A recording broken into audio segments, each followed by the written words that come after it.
Welcome to the 13th episode of Always Remember World War II Through Veterans' Eyes, Okinawa, World War II's Typhoon of Steel. The final battle before the anticipated invasion of mainland Japan, Okinawa became the deadliest battle for U.S. forces in the Pacific, with savage fighting on land, air, and especially at sea. Nicknamed the Typhoon of Steel because of its intense artillery fire and bombardments, the battle for Okinawa claimed 49,000 U.S. casualties, including more than 12,000 deaths. For the Japanese soldiers, the battle for Okinawa was far worse, with 90,000 deaths. As always, civilians suffered the most, with an estimated 150,000 dead. William Agen recalled the terror of kamikaze attacks that occurred 3 or 4 times during the day and oftener at night. Raymond, Goron, and Klenman both lost their best friends in kamikaze attacks. 23 servicemen received the Medal of Honor for their heroism in Okinawa. This podcast includes the stories of 6 Medal of Honor recipients.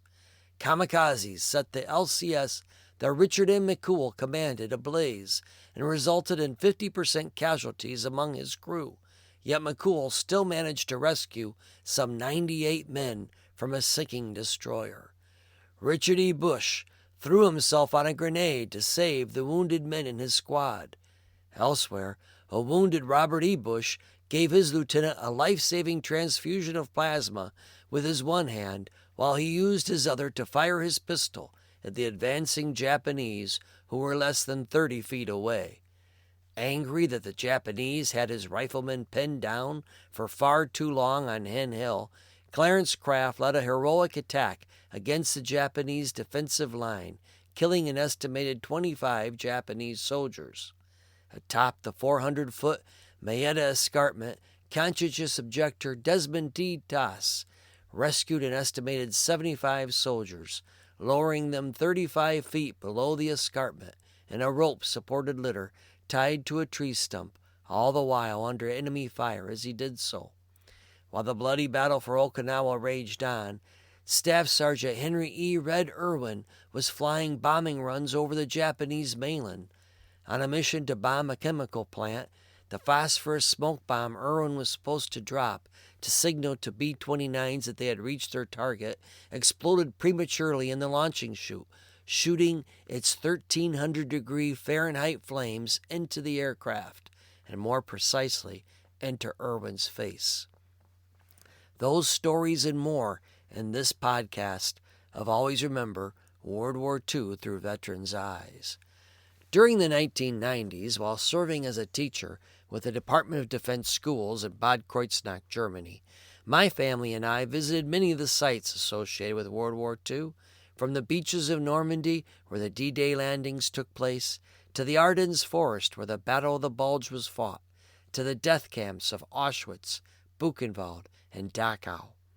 We saw what was at stake in World War II, when not only democracy in the U.S., but throughout the world hung in the balance. I began to write to World War II veterans to thank them for their service. I sent them pictures of the sites we visited. I invited them to share their stories with me, and I promised to keep them alive in the classes I taught. What I never could have anticipated was that veterans shared their stories with their buddies and printed my letters in their reunion newsletters. I was soon corresponding with approximately 140 World War II veterans, 20 of whom received the nation's highest honor, the Medal of Honor. I had more material than I could ever use in the classes I taught, so to keep my promise, I wrote Always Remember World War II Through Veterans' Eyes and launched this series of podcasts, which are based upon the book. Like Iwo Jima before it, the 100,000 Japanese soldiers under Lieutenant General Mitsuru Ushijima's command at Okinawa waited for the 172,000 American invasion force to come to them before they struck. At approximately 66 miles long and 8 miles wide, Okinawa was considered the last defensive fortress before the Japanese mainland, which lie 330 miles northeast. Under the command of Lieutenant General Simon Bolivar Buckner, the Americans met little resistance as they stormed the island's west coast early on April 1, 1945, securing their primary objectives, the island's 2 airstrips, within the first 3 hours. But the initial ease of the American landing soon gave way to some of the most ferocious fighting of the Pacific theater. The Japanese defensive line plan relied heavily on kamikaze pilots, who pledged to wipe out the U.S. fleet. Cut off from reinforcements and supplies, the Japanese would then destroy the American forces. The Japanese defensive lines were concentrated on 3 of the island's southernmost mountain ridges, near Shuri, a 13th century castle town. Lieutenant General Ushijima's forces were entrenched in interconnecting caves and tunnels throughout the ridges of Kakazu, Nishibaru, and Tanabaru, all of which became major battlegrounds. William J. Agen, a first-class petty officer aboard the U.S. Hikuriha, a fleet ocean tug armed with both 40mm and 20mm AA gun mounts, recalled the terror of kamikaze attacks inflicted on naval operations in Okinawa Bay. 3 suicide planes came from nowhere, day and night. There were never more than 2 or 3 of them at a time, but when they started diving at their target, the only way to stop them was to blast them out of the sky. Most of the time, these planes hit the target they aimed at. Seldom, if ever, could they sink a ship, but the damage and loss of life they could create was terrible. During the peak of the kamikaze attacks, they might occur 3 or 4 times during the day, and oftener during the night, according to Agen. In an attempt to deter the attacks, many ships were equipped with smoke makers that covered everything with a thick cloud of smoke. Agen wasn't too sure if the smoke makers didn't help the Japanese kamikazes more than the American fleet that they were supposed to protect. He wrote, "I don't know if this was a good or bad, as with the smoke cover, you couldn't see the plane until it was right upon you." Every naval sailor and officer knew that the kamikaze pilots were hell-bent on murdering as many of them as they could on their suicide missions. Agen recalled first came the eerie whine of the kamikaze as it went into its dive. Then, you would stand and wonder if your ship was the one it was headed for. While the average Japanese pilot had an estimated 3% chance of hitting his target, kamikazes were considerably deadlier and had a success rate of 15 to 20%. To maximize their destructive power, kamikazes were bursting with high-powered explosives, up to 2 tons. But Agen believed the terror the kamikazes struck in the hearts of the Allied Navy had an even greater impact than the destruction they wrought. "I suppose the main purpose of this type of warfare, as far as the Japanese were concerned, was the psychological effect it had on the morale of the officers and men on board the ships in Okinawa Bay, and believe me, an effect it did have." After evacuating and treating the injured at Iwo Jima and the Solomon Islands, the hospital ship that Raymond C. Goron was assigned to anchored next at Okinawa, rescuing the wounded there. Even the hospital ship was not immune to kamikaze attacks, as Goron recalled. "Early on the 4th day, 7 kamikaze planes appeared from low-hanging clouds. 3 planes passed over our ship, and the 4th one clammed into our control tower. The engine left the plane and struck out the front porthole. Extra gasoline on plane ignited the entire superstructure. The planes returned, and our remaining guns shot down 3 of the planes, and the remainder were hit by the surrounding ships." The kamikaze attack killed 7 and wounded 30 on Goron's ship, which was so badly damaged it had to be sent back to Hawaii. Amongst the dead was Goron's close buddy. "My friend was killed," Goron recalled. "Instead of jumping in the water, he tried to run down a flaming staircase. He never made it." Burials of all 7 of the men were held at sea, since there was no way to keep the bodies on board. Although he was never far from death, caring for so many gravely injured soldiers, Goron found that he lost his fear of death during the war. "Life is too short to worry about anything," he concluded. "After all the deaths that I witnessed, I know God has something better planned for us." The U.S. Navy had 1,457 ships involved in the battle for Okinawa. 36 were sunk, and 368 were severely damaged. The fighting was so intense at sea that more U.S. soldiers were killed around Okinawa than on the island itself. 5,000 were killed, and another 4,800 were casualties. Even more soldiers would have been lost at sea had it not been for Richard M. McCool, Jr., of Bainbridge Island, Washington, the commander of an LCS ship. McCool's ship may have looked like a landing craft, but instead of carrying soldiers, its crew of 70 manned 40mm and 20mm guns, as well as 50 caliber machine guns and 120 4.5-inch rockets.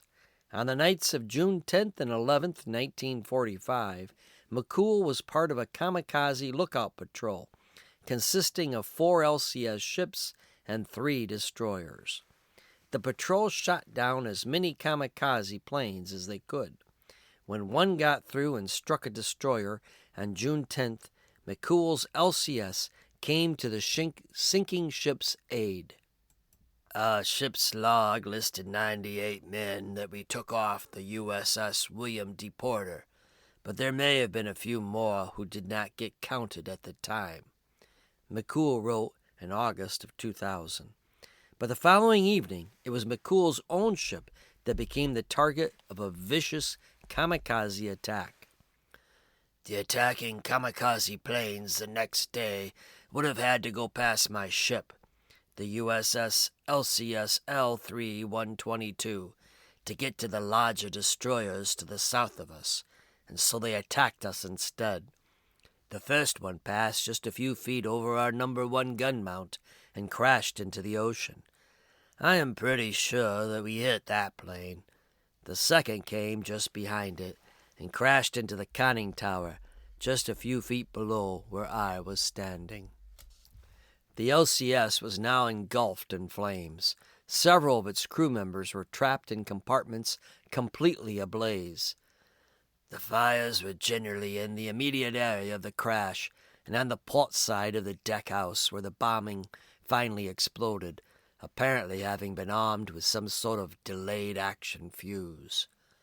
Although suffering from severe burns as well as bomb fragment wounds on his left side, McCool rallied his crew to extinguish the fires as best as they could. McCool personally ran into the burning compartments to rescue his trapped crew members, carrying one man to safety. Recalling the damage that kamikazes wrought on his ship, McCool wrote, "We had 12 people killed and 23 more wounded, which meant we had about 50% casualties." McCool continued his efforts to save as many of his crew members as he could until other naval ships arrived, offering their assistance and evacuating McCool to a hospital ship. For his courageous leadership under kamikaze attack, McCool received the Medal of Honor. McCool was one of 23 men who earned the Medal of Honor, the nation's highest military award, at Okinawa. Over half of those men, 14 to be exact, were given the medal posthumously. The 61% of men given the medal posthumously at Okinawa is reflective of the medal as a whole. Of the 464 soldiers who received the Medal of Honor for their service in World War II, 266 of them, or 57%, were awarded posthumously. Phil Klenman served on the USS Ralph Talbot, a naval destroyer. The Ralph Talbot was credited with destroying 26 Japanese planes, including 4 kamikaze planes, expending 500 tons of explosive shells and torpedoes into Japanese cruisers, destroyers, and smaller vessels. The Ralph Talbot chalked up so many kills that Admiral Halsey himself once signaled the ship and asked, "Have you fellas no regard for the bag limit?" Klenman performed anti-submarine warfare on the Talbot. After the war, he published a quarterly newsletter for more than 25 years for his surviving shipmates, and he became a historian of the USS Ralph Talbot. He wrote, "We participated in about 16 campaigns and 14 major engagements, from Savo Island, Guadalcanal, to Okinawa, and finally to the occupation of Japan in Shashko, Japan, capturing Iwo Jima. We were in full view of the raising of the USS flag on Mount Suribachi. We were in the Philippines invasion, the New Guinea invasion, Okinawa, and finally the Japanese occupation. At Okinawa, we were hit by a kamikaze plane. We lost 8 men, and we sustained serious damage." 2 of the men killed in the kamikaze attack were members of Klenman's gang of close buddies. The kamikazes devastated part of the ship. Klenman recalled the aftermath of the kamikaze attack. "We had temporary repairs at a forward base, and we stayed to complete the war. We were shelled, torpedoed, had several night battles in which we lost quite a number of fleet and kamikazed." Night battles were the most frightening for Klenman. "Because of darkness, we couldn't easily detect the incoming attack until it struck, if it did." With the constant threat of kamikaze attacks, the fighting at Okinawa was intense at sea, but it was even more savage on the island itself. Japanese defenses in Okinawa were formidable, with cave systems dug 50 feet below the ground. Fighting was so ferocious that the 4th Marines, who landed on the island with 3,275 men, suffered 3,106 casualties, for a mind-boggling casualty rate of 91%. When he was a 21-year-old corporal, Richard E. Bush of Waukegan, Illinois, led a final assault on Okinawa's Mount Itekiteki. As Japanese artillery beat down on him, Bush managed to lead his squad up the fosse of the rocky precipice, sweep over the ridge, and drive the defending troops from their deeply entrenched position, according to his citation for the Medal of Honor. Seriously wounded in the action, Bush was pulled into the relative safety of some rocks, where a medic treated his injuries. When a hand grenade was thrown at the wounded men, Bush unhesitantly pulled the deadly missile to himself, and he absorbed the shattering violence of the exploding charge in his own body, thereby saving his fellow Marines from severe injury or death, despite the certain peril to his own life. Bush was lucky to survive the blast, but he lost several fingers and an eye. In a 1998 letter, he joked, "I still have enough metal in me to shoe a horse." Bush would receive the Medal of Honor from President Truman for his bravery on October 5, 1945. At Okinawa, there was a second Bush, unrelated to Richard, who would also receive the nation's most distinguished military medal. Robert E. Bush of Olympia, Washington, had been just 17 when his mother gave him special permission to join the Navy. Bush wanted to serve as a medic because he had grown up in the basement of the 30-bed hospital his single mom worked at in Raymond, Washington. In an interview with journalist Tom Brokaw, Bush recalled reassuring his mother after enlisting, "Mom, I'm going into the service to help people, not to kill them." There is no shortage of American boys for Robert Bush to help at Okinawa, with many companies having casualty rates of 90% or higher. On a soggy, wet May 2, 1945, Bush went along with the 1st Marine Division as they were ordered to capture a heavily fortified ridge. As Japanese mortar and small arms fire rained down on them, Bush found himself in the fiercest fighting he had experienced yet. He desperately tried to save as many of the brave young Marines falling all around him as he could. Amidst the chaos, the company's lieutenant, James Roach, was shot in the chest as he led his company up the hill. Although Lieutenant Roach was completely exposed to enemy fire, Bush did not hesitate to run to his side. As he gave Lieutenant Roach a life-saving transfusion of plasma with his one hand, he used his other to fire his pistol at the advancing Japanese, who were now less than 30 feet away. When he ran out of ammunition, Bush discarded the pistol and used Lieutenant Roach's carbine. Bush continued firing, killing several Japanese soldiers. In a 1998 letter to the author, Bush recalled the battle. During that type of an encounter, the thinking time is almost none. You react to your training, and the training I received was that you never turn your back on the Japanese. By not turning my back, I was able to not only get Roach out, but to get myself out too. As Bush continued firing at the Japanese, even as he administered life-saving aid to Lieutenant Roach, another Marine soon arrived at his side. Bush told him to evacuate the gravely injured Lieutenant Roach further down the hill. Just after they left, a Japanese soldier lobbed a grenade at Bush, blinding him in the right eye. 2 more grenades soon followed, filling Bush with shrapnel. Gravely injured now himself, Bush knew his only chance was to get down the hill.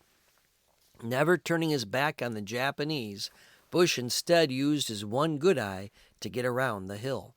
He stumbled upon a Japanese machine gun nest, surprised the 3 soldiers manning its guns, and killed them both with a single shot. Somehow, miraculously, Bush managed to get back down the hill. Exhausted and bleeding, Bush resumed his care for the wounded and refused medical attention for himself until the battle had ended. Medics were too valuable, and there were too many casualties to expect a medic, or corpsman, as they were often called, to risk their life to save a single life, especially if it appeared in doing so they themselves would become casualties. Robert Bush's actions were even more remarkable considering his feelings towards Lieutenant Roach.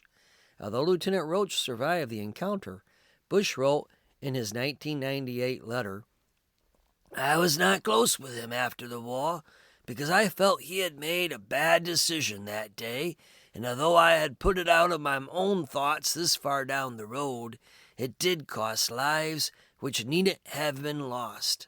I wasn't very happy about that." Bush had received his $1 million wound, and then some. He was sent back to the U.S., first to Hawaii to receive care for his injuries, then finally back to Washington, where he married his high school sweetheart, Wanda. The 2 of them celebrated their honeymoon with a trip to Washington, D.C., where Bush received the Congressional Medal of Honor from President Truman himself. 4 weeks after Robert E. Bush's brave rescue of Lieutenant Roach, Clarence B. Craft of Fayetteville, Arkansas, led an attack on May 31, 1945, on Hen Hill in Okinawa, which served as a strategic center of the Japanese line of defense. For 12 days, American GIs had been pinned down, suffering heavy casualties as they tried to take the hill. Craft, a private first class with Company G of the 2nd Battalion of the 382nd Infantry, 96th Infantry Division, was angry that so many of his buddies were being shot down as they tried in vain to penetrate the Japanese defenses. In a 1999 letter, Craft described his thinking at the time. "I was mad at the Japanese, and we had been pinned down too long. The United States Army trains men to handle themselves in such matters. Without good training, I would not have survived." Not much of the Japanese defensive line on Hen Hill survived after Craft led his courageous charge. Accompanied by 5 soldiers, Craft was sent as a forward scout and frontline rifleman in advance of his company to test the enemy resistance. Moving out in a diamond formation, the group immediately drew fire from Japanese machine guns and grenades. 3 of the 5 men were injured. Driven by his anger and fright, Craft wrote, "Anybody that isn't frightened in a situation like that is nuts." Craft went on a one-man attack. According to his Medal of Honor citation, he stood up in full view of the enemy and began shooting with deadly marksmanship wherever he saw a hostile movement. He steadily advanced up the hill, killing Japanese soldiers with rapid fire, driving others to cover in their strongly disposed trenches, unhesitatingly facing alone the strength that had previously beaten back attacks of battalion strength. Standing atop Hen Hill, Craft was running out of everything. "The other men that was left in my squad, well, they helped me, passing me grenades and satchel charges up from the base of the cliff," Craft wrote in a 1999 letter. He also directed his comrades on where to throw their grenades. Adrenaline pumping, Craft fought on, charging up the main enemy trench. His citation described what happened next. Straddling the excavation, he pumped rifle fire into the Japanese at point-blank range, killing many and causing the others to flee down the trench. Pursuing them, he came upon a heavy machine gun, which was still creating havoc in the American ranks. With rifle fire and a grenade, he wiped out this position. By this time, the Japanese were in complete rout, and American forces were swarming over the hill. Craft followed the retreating enemy to the mouth of a cave. There he tossed a satchel charge into the cave, sealing the enemy in what became their tomb. Craft's attack had a far-reaching consequence for Hen Hill, was the key to the entire defensive line, which rapidly crumbled after his utterly fearless and heroic attack. In all, Craft killed an estimated 25 enemy soldiers. Afterwards, he soon came down with typhoid, and he had to be evacuated by hospital ship to Guam. "It was there that I learned of being put in for the Congressional Medal of Honor," he wrote. Later, Craft would also fight in the Korean War before he became a 100% disabled veteran. He spent his last years volunteering at the VA hospital, where he himself went for psychiatric treatment after he suffered from post-traumatic stress syndrome. Although he received lots of recognition for his war heroism, having both a park in his hometown and, in addition to the VA hospital in Fayetteville, Arkansas, named in his honor, Craft admitted, "I would really like to forget. I just had a job to do. I was in the right place at the right time. I just lucked out." For the 75 soldiers, he later insisted it was closer to 50, whose lives Private Desmond T. Das rescued atop the 400-foot-high Maeda Escarpment during the Battle of Okinawa, there was no question that Das was definitely the right man to be in the inferno that was at Okinawa at the right time. Private Das was a combat medic with the 307th Infantry, 77th Infantry Division, and a conscientious objector who refused to handle a gun when he rescued one wounded soldier after another, lowering them 35 feet below the escarpment in a rope-supported litter tied to a tree stump, all the while under enemy fire as he did so. While his actions in Okinawa were nothing short of miraculous, the soldiers of his platoon could be excused for coming to expect such heroism from the deeply religious Seventh-day Adventist. Before Okinawa, Private Das had already received a Bronze Star for his battlefield medic heroics at Guam and at Leyte in the Philippines. For Das, all the glory went to God. He wrote in a May 1st, 2000 letter, "I'm sure the Lord especially protected us." Previously, he told the Richmond Times-Dispatch in 1998, "All the glory should go to God. No telling how many times the Lord has spared my life."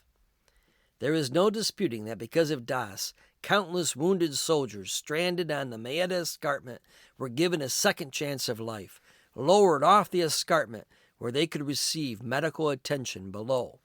For Das, his work as a combat medic was a manifestation of his faith and his love for his fellow man. The men Das rescued and those he served with were used to Das sharing his faith with them, though he never argued about it. Das described his evangelism in a letter written in 2000. "In fact, I was nicknamed Doc and Preacher because I enjoyed reading my Bible and getting the strength I needed to do God's will." When he himself was injured by a grenade a few weeks after the battle for Maeda Escarpment, Das waved off medics, not wanting them to risk their own lives, while he cared for his own injuries for 5 hours. When a medic finally carried him off the battlefield on a litter, Das rolled off when he saw a soldier worse off than himself, insisting the medics attend to the more injured man first. Das had never met the man before, nor did he ever see him again. For Das, his selflessness was a manifestation of his favorite biblical verse, Revelations 22:14. "Blessed are they that do his commandments, that they may have a right to the tree of life, and may enter in through the gates into the city." Shortly after giving up his spot on the litter for the more injured man, Das was struck by Japanese fire, fracturing his arm. It was only then that he handled a weapon for his one and only time during the war. He made a splint from a rifle stock and crept to the aid station 300 yards away. Das became the first conscientious objector to ever receive the Medal of Honor, which was presented to him by President Truman on October 12, 1945. To this day, only one other conscientious objector has ever received the nation's highest military honor. Colonel Thomas W. Bennett received the award posthumously for his service as an Army medic in Vietnam. Desmond T. Das wrote in his 2000 letter, "The important thing is to live up to what you believe is right."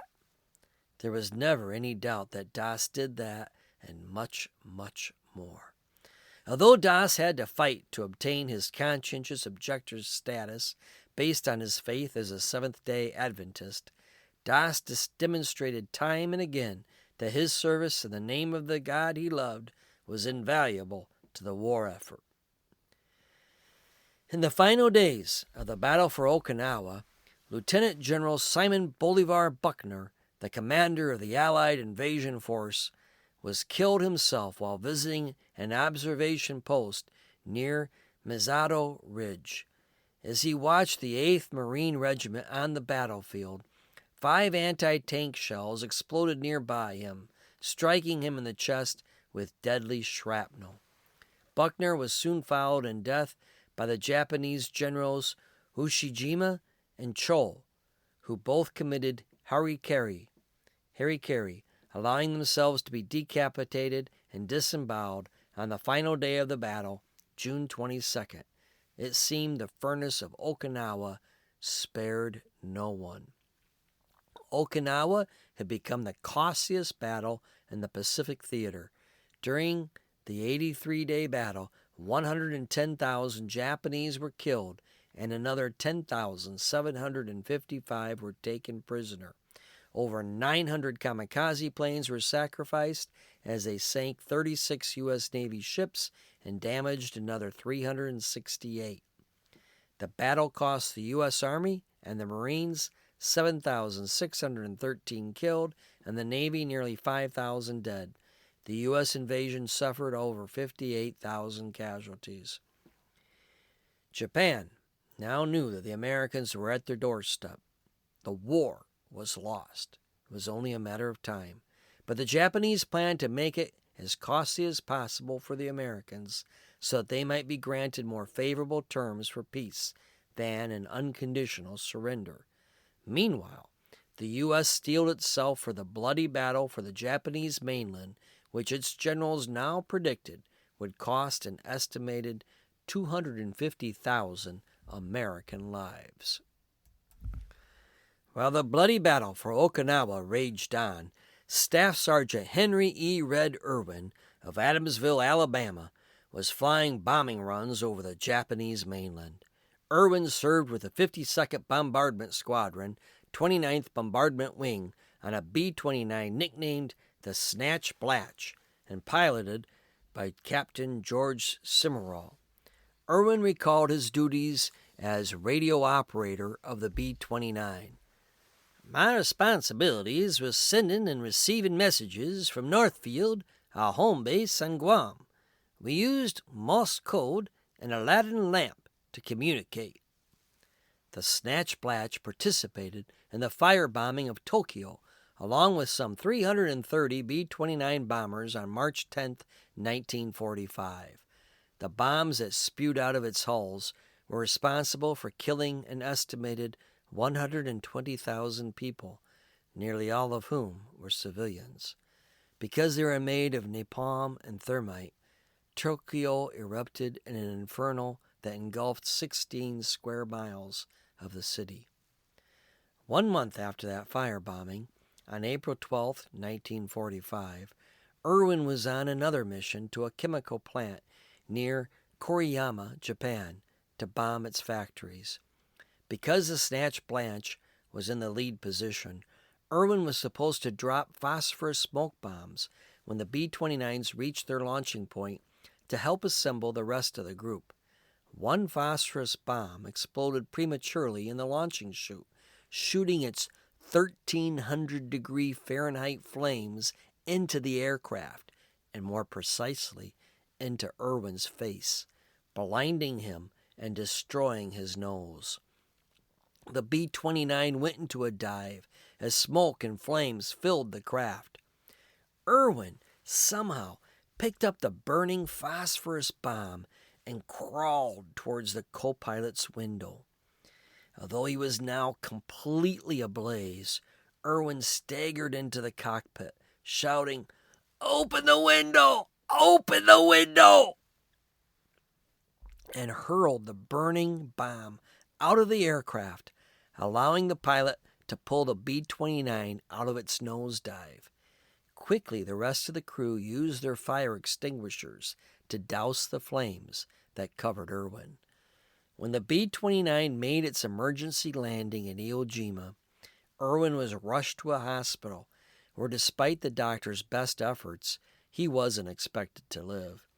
General Curtis LeMay learned of Erwin's heroic actions the next day and immediately recommended him for a Medal of Honor.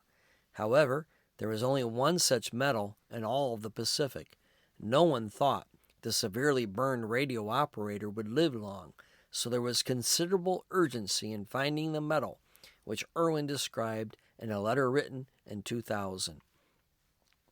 There was one Medal of Honor medal in the Pacific area at George Richardson's headquarters.